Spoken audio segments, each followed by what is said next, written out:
to get where I'm at now has taken over 10 years. Your time will come, and when it comes, capitalize. Don't be afraid and scared to take that risk. You know, my risk was selling my house and moving my family into a 500 square foot apartment. We had people around us like, man, dude, I don't know if you should do that. Like, you're risking a lot. And I went incognito, no social media, nothing. It wasn't about saying, hey, look at me, I have a company. You know, I was on a mission. We're back. It's the Best Midland, Texas podcast. I'm your host, Ryan Shuchuk. My lovely and spectacular and gorgeous wife, Tara Avery. Today we have Mike Carmona, the owner and founder, Mike? Yeah, owner and founder. Perfect. Carmona Resources. That's how I knew. I was like, oh, it's got his name in it. You're in the energy sector, which is very obviously prevalent here in Midland, Texas, and the Permian Basin. But can you basically explain what Carmona Resources is and what you do? Yes, sir. So Carmona Resources, our primary focus is environmental consulting. So to simplify that, we make sure, you know, the oil and gas companies are in compliance with state regulations, state laws in Texas and New Mexico. So our niche is soil remediation. So anytime there's a, oil spill, produced water spill, our job is to go out there, document, and generate a plan for them to be in compliance with the state regulations. Once we do that, everything's generated and based on cost. We write couple hundred pages reports, per site. So this is all legal, and the state has to sign off on it and approve the report, and they have guidelines on every single thing that you do. So it's real important to know the law of the environmental industry on our end. Our job is to protect, the oil and gas companies and operators. From the big fines. And, yeah. So we come in the whole process, the client will give us a call and say, hey, Mike, we had a spill. Can you come out here and check it out? Right? We'll go out there. We'll generate a map. We'll pull samples from the soil, and then we'll run those into a lab. The lab will give us certain thresholds and criteria, and then we compare those to the law. The rules and regulation is what we call them. Once we compare those to the rules and regulations, again, our job is to generate a proposal and cost on how much is this going to be to clean up. Is it your client that then goes and facilitates that? We kind of facilitate it from the beginning to the end. We document with photos, paper trail, notes. When we turn in these samples, we have to fill out legal forms and turn those in. This is all subject to court in the end, right? Because if they don't clean it up, they're going to get fined and potential lawsuit from landowner or, the state. But once the plan is in attack, we'll go out there and oversee everything, make sure everything is done to the plan. Once it's done to the plan and executed to the plan, we'll finalize it. You sign off on it. Yeah, and we sign off on it. That makes sense because it's your name on at the end of the day. So do y'all retest the soil and we'll that? retest the soil. Nice. Once everything's dug out to where it needs to be, we'll retest the soil, turn it into the lab again. The lab will say, hey, you're good to go. If you're not, you'll continue digging, right? That's our main niche. That's what I know. That's what I'm experienced at and a professional at. But we're gearing probably in the next few years towards engineering, buying wells, that type of thing. I think it's interesting because so many people who don't live in the Permian Basin and just, whatever they see on the news or read in the papers, they think that these oil companies don't care about the effects on the environment. And living out here, even though I grew up here, but being back here, it's more and more apparent that the companies, they do care. Yeah. They want to do good for the environment, even though correct. There's both sides of the coin there. Coming from Las Vegas or coming from outside of Texas, you know what I mean? It's this area, I didn't know anything about, obviously, drilling for oil other than watching There Will Be Blood. Yeah. I've abandoned my child! I've abandoned my boy! Being here now, totally get a different side of it, right? 100% understand the aspect of it provides a ton of jobs, right? Correct. Got to be able to feed your families and boost the economy. And obviously, like, everyone uses a ton of gas. Yeah, Right. yeah. It Well, and then runs also the world. just like petroleum products, like Sure, it's right. in general, everything. Yeah. Yeah, I sort of forget. That's like, oh, my comb. You know what I mean? Everything The like tires on your car. that. Tires, Yes, it's everything. So microphone. yeah. Yeah. So I mean, oh, the microphone's all right. See, look, I thought they helping smelled the funny. economy. Thanks, Road. How do you clean up an oil spill? Dawn dish soap. Dawn dish soap, right? There's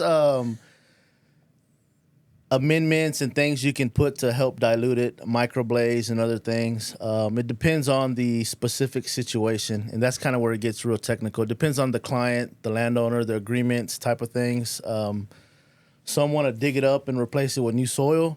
Some want to add amendments to help dilute it and save money and save costs, because digging it up and then transporting it over to somewhere it's really expensive. Okay. So the primary focus is if you can use amendments to blend in with the soil to help, decrease those concentrations. That's kind of the go-to for these oil companies here in Texas.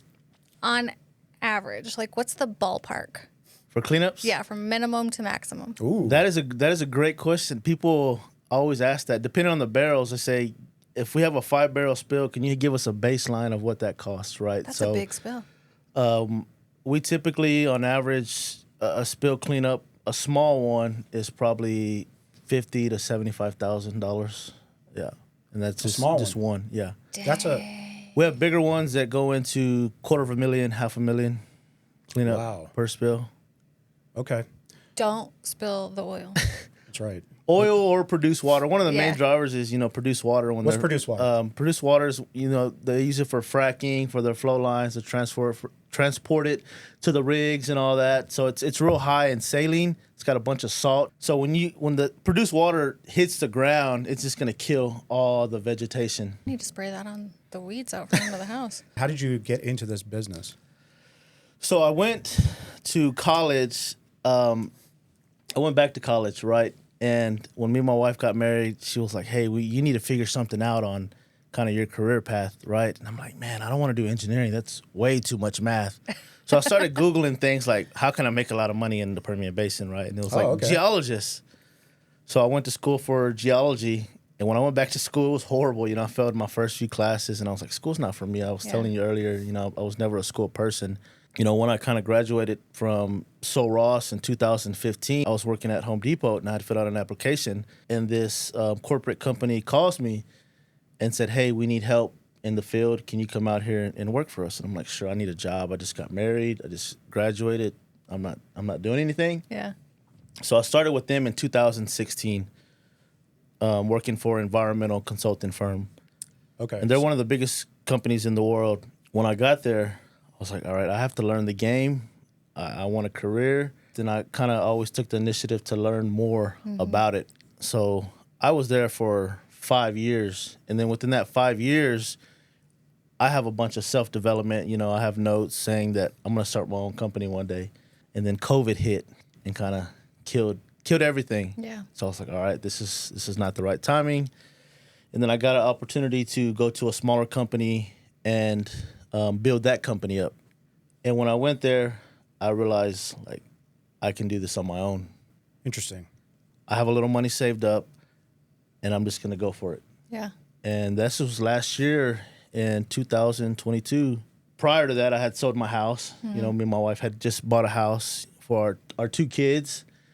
And then I come to her and say, hey, I'm going to sell this house. And she's like thinking I'm crazy. And I'm like, trust me, it feels like you're getting closer and closer and closer, right? Like, all right, first step, sell my house.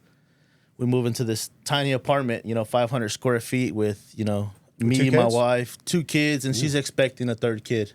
Holy cow.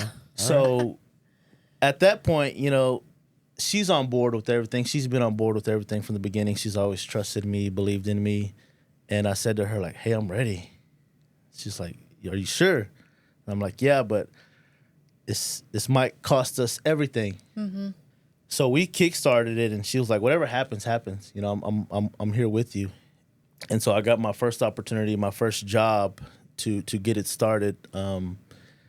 And the scary part behind that is when, when it started, it's like, man, if I don't get paid pretty soon, like, we're not going to have a home. We're not going to have, anything. Food on the table. My wife's expecting our third child. So while she's giving birth, I'm talking to clients and telling them the whole plan of everything. And, everybody's on board. And it's easy when everybody's on board, right, to say, hey, I'm on board. But to actually fall through, and there's a whole process, right? You have to generate the contracts and all that. So we, again, had our first project and kind of started from there. And, a lot of people were skeptical, like, man, it's just you and another gentleman, Connor Morin, who's a brother to me, right? I went to him, and he's known this plan all along. And I said, hey, dude, this is my plan. This is my vision. I can't pay you any money. Okay. I have enough money to cover some of your bills. I don't know how long, maybe a month or two. Yeah.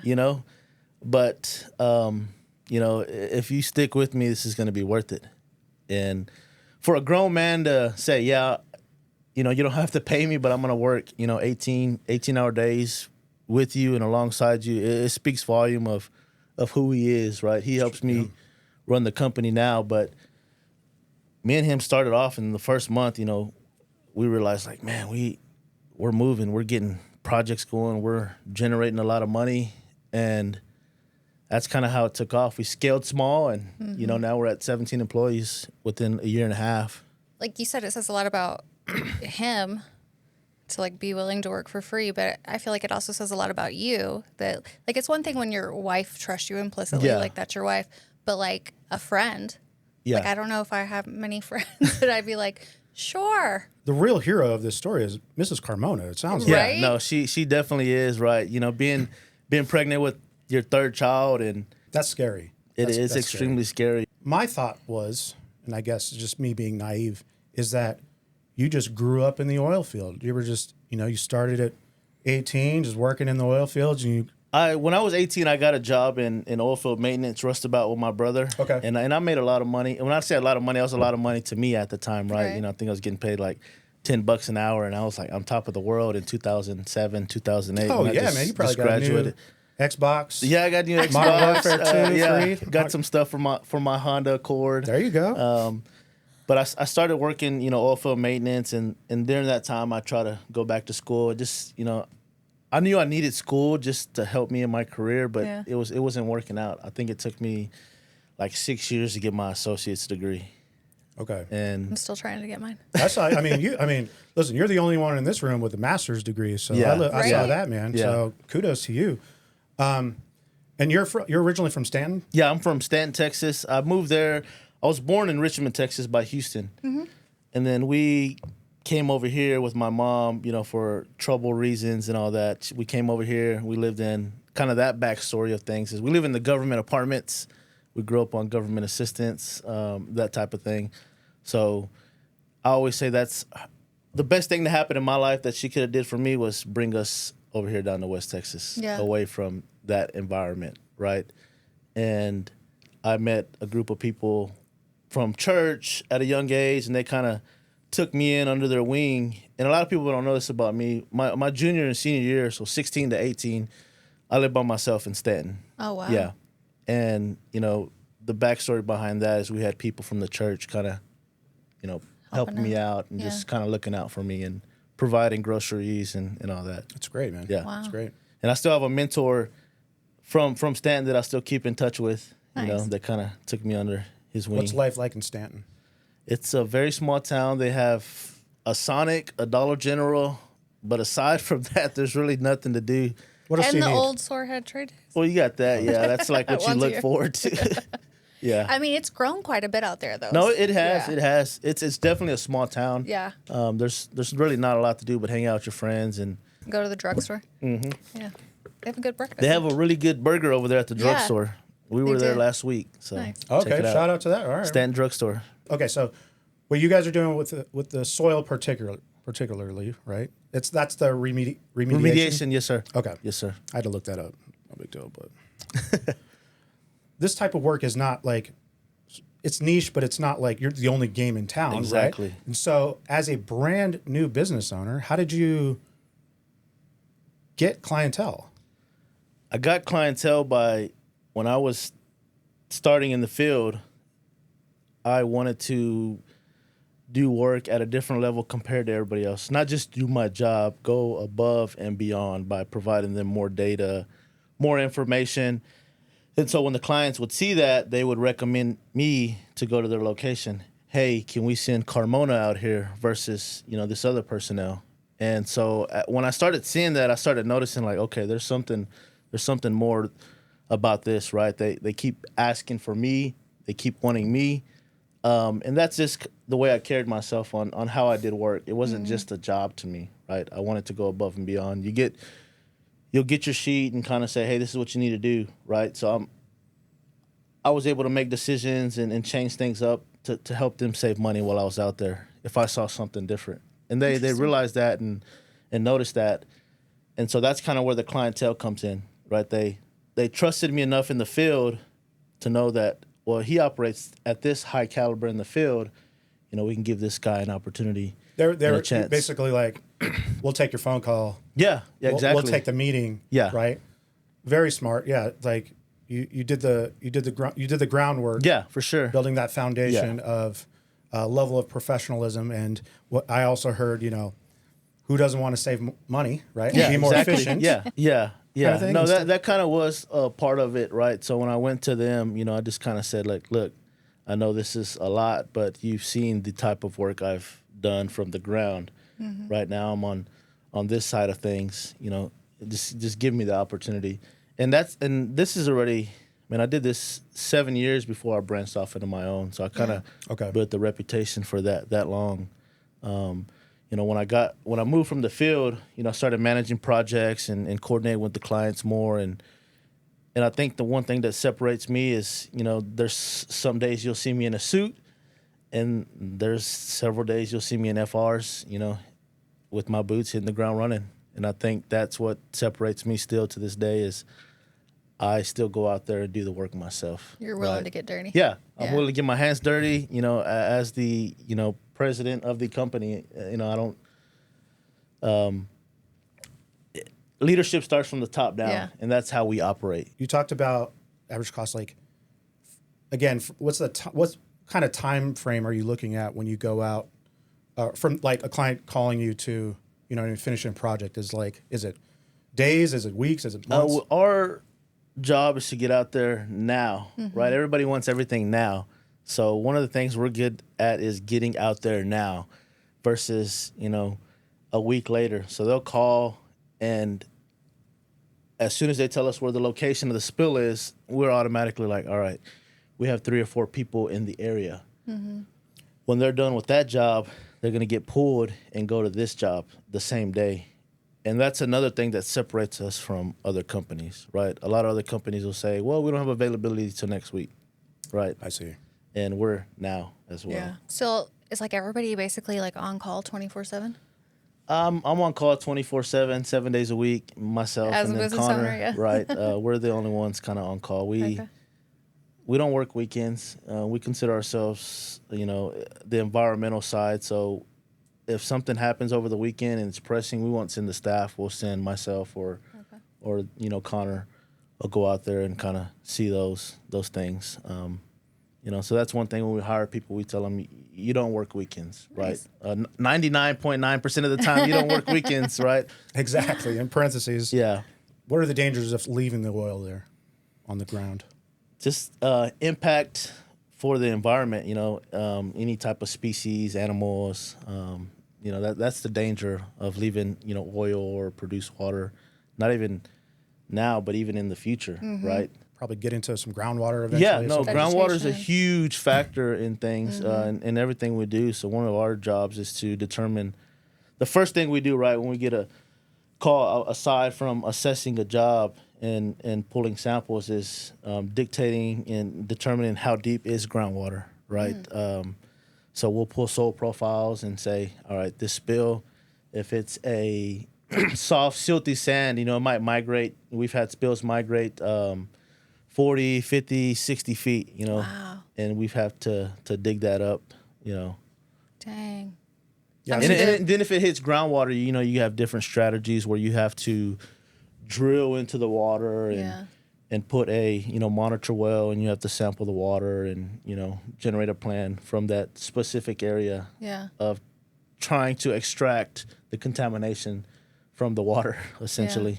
Growing up and where I'm from, news wise, like I would just hear about those oil spills in the ocean or something like that, Yeah. right? And then you see the little poor baby Ducks. ducks and things like that. But like I never even really considered it in the ground. I just kind of assumed like, well, it's part of the deal there, Yeah, right? Like yeah. there's a difference between like, okay, there's spillage, right? Just Yeah. because of the process and things like that versus like, oh crap, Yeah. there's an emergency spill here. Yeah, no, for sure. There's reportable spills and there's non-reportable spills, and it's all based off of the volume of how much you spill, right? If you spill a certain amount, you have to report that. Okay, so it's like So you're allowed. I'm not. You're somewhat allowed to spill, right? Within the, reason. Yeah, Well, within reason. guidelines, obviously. Yeah, within the guidelines. Right. It's the government who set it up, right? Yeah. The guidelines. It's just like the same thing. Like, there's a certain amount of rat turds that can be in your cereal. Yeah, no, exactly. Where do you see long term the United States or globally like going towards in terms of energy? That's a great question, and that's a huge debate, right? Right. I think oil is essential and vital, and I don't think it's going to go away during my time. A lot of things are moving forward towards energy, electric, and those things. Right. But at the end of the day, you still need, oil, right? Think of your Tesla, right? Your Tesla. Go on. Yeah, and, the battery goes dead, and I've seen people use a generator to start it back up, right? Where does that generator come from? Yeah. Those type of things. I don't think any one source is perfect. Correct. Right, across the board. So Yeah. you've got to weigh the pros and cons. But at the end of the day, even the cons is going to take an immense amount of time to Yeah. transition Correct. 100%. And I think that's what a lot of people don't realize is like, hey, just stop drilling for oil or just stop fracking, go to Right. something else. Like, I don't think it's that simple. And this is something It's not that simple. I've never been in this industry. I don't know anything about it, but I have common sense. You know what I mean? To an extent, I go like, Well, that's great. You do have common sense, Yeah. right? A lot of people A lot of people don't have common sense, and Yeah. just kind of like They're like, just ride your bike everywhere. Well, just ride your bike. but then I need tires for my bike. exactly. Where exactly. does it come from? Yeah. You bring up Tesla, right? And yes or no on a Tesla? What will I ever see you in a Tesla? No. Okay. Have I driven a Tesla? Yes, and it's over my head. It was over my head. Kind of got a little frustrated on all the buttons, and it was pretty neat, right? It was pretty neat. Elon Musk, I've read his books, and the way he handles things, and I'm intrigued by him. We rented one when we were up in California last month.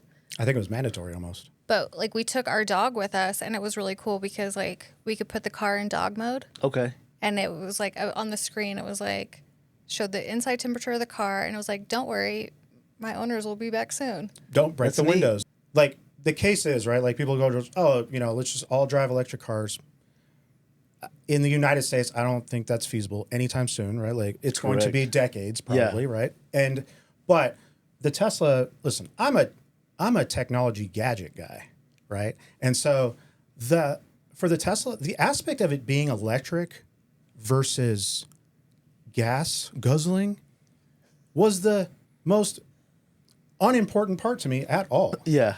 It was all of the tech that's inside of it, right? And all It's the cameras that are super around high-tech. it. I mean, I was overwhelmed when I got in there. but I think what a lot of people don't understand, and again, I'm no expert, so please don't come for me, but is when you're talking about the batteries and things like that, like, well, the batteries have to be made, Yeah. right? They're made from lithium, right? Lithium has to be mined, Yeah. right? And so it's like, a lot of times you're just going to hear the cons. Yeah, exactly. Right? But everybody has an agenda at that point. Correct. Right? Nobody wants to have a true like conversation about it. Yeah. They just want to debate and go, mine's better. Mine's better than yours. Mine's better than yours, right? Mine's right, bigger you're than wrong. yours. Mine's better Yeah, than yours. yeah. Right? And but they all have drawbacks. Yeah, no, exactly. I'm open-minded Whatever, yeah. person, right? So I'm not saying, I'm like, that's not better. This isn't better. Whatever works for society, right? That's the ultimate goal for me. Yeah, I mean, you do have to, as a father, right? You do have to have it in your brain of like, okay, listen, like for my children and my, like And their Correct. children will- generations, right? You do. I mean, you're in you're helping. right? You're taking a role in helping the environment. Yes, sir. Right. Correct. But you also can't necessarily be on your soapbox going like, everybody stop this. Yeah. Yeah. You know Don't what do I mean? this. We all have to work together on this. Correct. Right. And let's Correct. make incremental changes.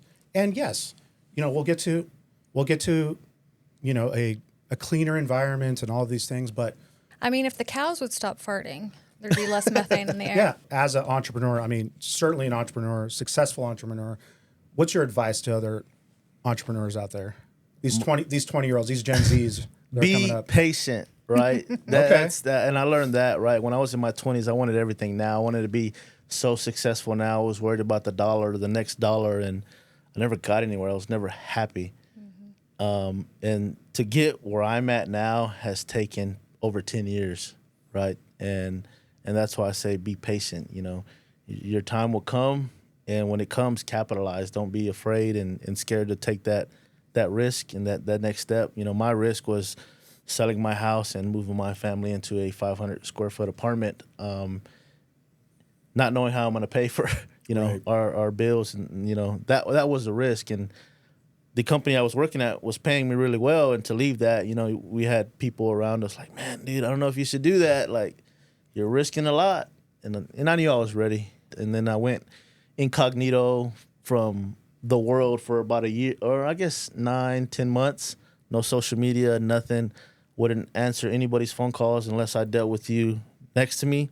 That's how serious I was, right? It was about building Carmona up, making sure it worked. It wasn't about saying, hey, look at me, I have a company. Yeah. People ask me what I did. It's like, oh, just, working, on oil and gas. I didn't really elaborate or, the funny thing about that is there's several people that thought I was dead, because I wasn't on social media. They couldn't get a hold of me or anything. And the people close to me, when they asked about me, they're like, I don't know, I haven't heard from them either.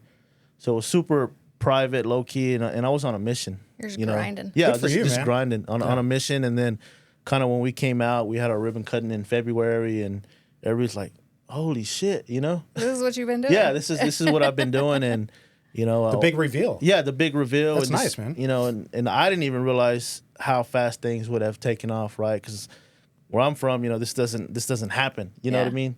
It started off with me, a vision, and then, Connor. And then, like I said, we're a year and a half in with 17 employees and growing. Nice. We just opened up another office in New Mexico, in Carlsbad. I saw that, yeah. So it's been insane. It's been a ride, and I'm still, I haven't had time to just let everything process. Yeah. Right. I'm just still go mode. Yeah.